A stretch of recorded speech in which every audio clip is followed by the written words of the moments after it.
Hi and welcome to another story, and today we have another Christmas story. Today we have The Little Reindeer by Michael Foreman. The little reindeer wondered what all the fuss was about. He could see lights blazing in the windows of the snow-covered buildings. Shadowy figures rushed in and out of doorways carrying mysterious bundles. The little reindeer picked his way through the deep snow towards the biggest building. As he got closer, he could hear singing and banging, whirring and rustling. The little reindeer peeped around the door into the warm, noisy room. Amazing animals were streaming between rows of singing people. The little reindeer moved further into the room and suddenly found himself being carried along amongst the rest of the animals.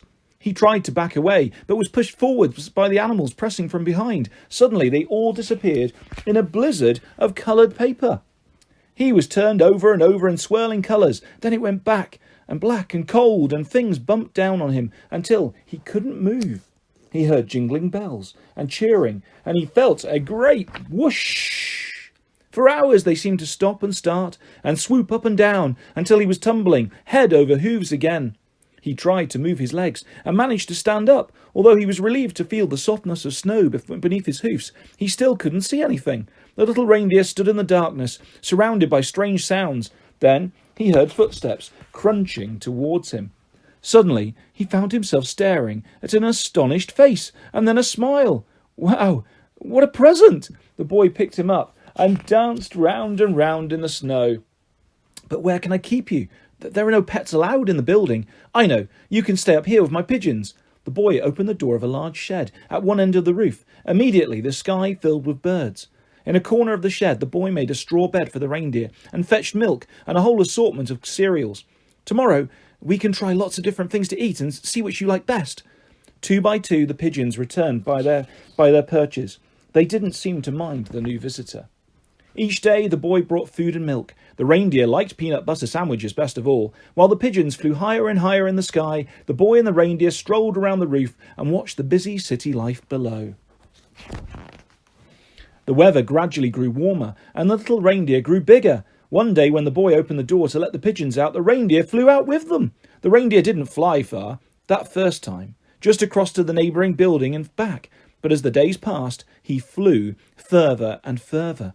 The boy was overjoyed. He had told no one about his wonderful Christmas pet because he knew he would not be allowed to keep him.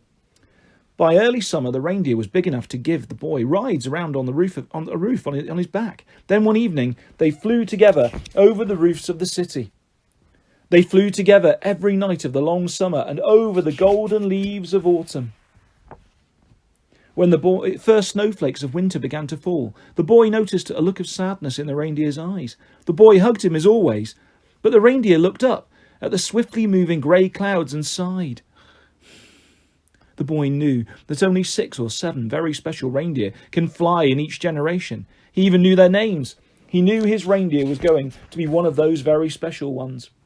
On Christmas Eve, the boy gave the reindeer his favourite dinner, and the pigeons sang. They were still singing when he kissed the reindeer goodnight.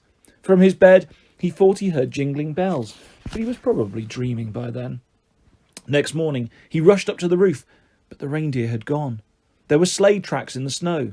When he opened the shed and all the pigeons flew out, the boy saw that each had a red ribbon collar and a little jingle bell. In the reindeer's bed of straw was a note. Dear boy, thank you for looking after my smallest reindeer. See you next year. Love, Santa Claus. Through the next spring, summer and autumn, the boy heard the tinkling and jingling of bells each time the pigeons flew.